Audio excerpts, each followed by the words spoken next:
घर का टूटा हुआ आईना बदलते समय उस आदमी ने कुछ डरावनी चीज खोज ली। आईने के पीछे दीवार पर एक छुपा हुआ सुनने वाला उपकरण चिपका हुआ था। जिसने यह लगाया था उसे शक न हो, इसलिए उसने तुरंत उसे नहीं हटाया। वह सोच ही रहा था कि पता कैसे लगाए कि इसके पीछे कौन है। तभी उसने एक और बग देखा, इस बार लिविंग रूम के झूमर पर। उसका दिल बैठ गया, लेकिन उसने खुद को संभाल लिया। वह लिविंग रूम में गया और सावधानी से सारे पर्दे बंद कर दिए। फिर वह मेज पर चढ़ा और झूमर से बल्ब निकाल लिया। उसने बल्ब के होल्डर में तांबे की पतली तार लपेटी और दूसरे सिरे को लाइव वायर से जोड़ दिया। इसके बाद बल्ब वापस कस दिया। उस रात जब वह काम से घर लौटा तो सब कुछ सामान्य जैसा था, लेकिन जैसे ही उसने दरवाजा खोला घर पूरी तरह अंधेरा था। खाने की मेज पर मोमबत्तियां जल रही थीं और उसकी पत्नी बर्तन सजा रही थी। उसने अनजान बनने का नाटक करते हुए पूछा, लाइट क्यों नहीं जलाई? पत्नी ने कहा कि झूमर काम नहीं कर रहा और उसे ठीक करना नहीं आता। आदमी ने ऐसे दिखाया जैसे उसे कुछ पता ही न हो। वह फिर से मेज पर चढ़ा और लाइट ठीक करने लगा। जैसे ही बल्ब जला अचानक तेज चिंगारी निकली और बल्ब फट गया। उसी समय सामने वाली इमारत में बैठे दुश्मन एजेंटों के कानों में लगे ईयरपीस तेज स्टैटिक नॉइज से भर गए। उन्हें लगा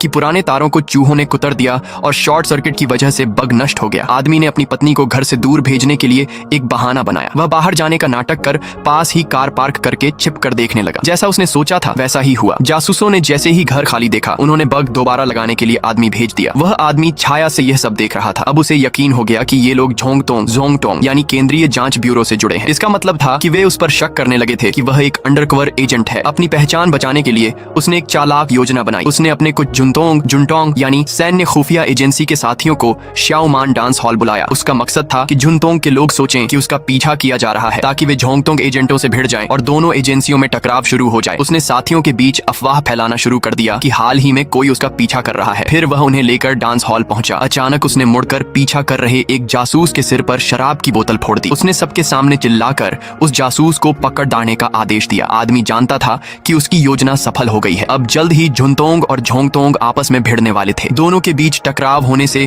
किसी के पास उसे जांचने का समय नहीं बचेगा और इस तरह उस आदमी ने अपनी अंडरकवर पहचान को बेहतरीन ढंग से सुरक्षित कर लिया।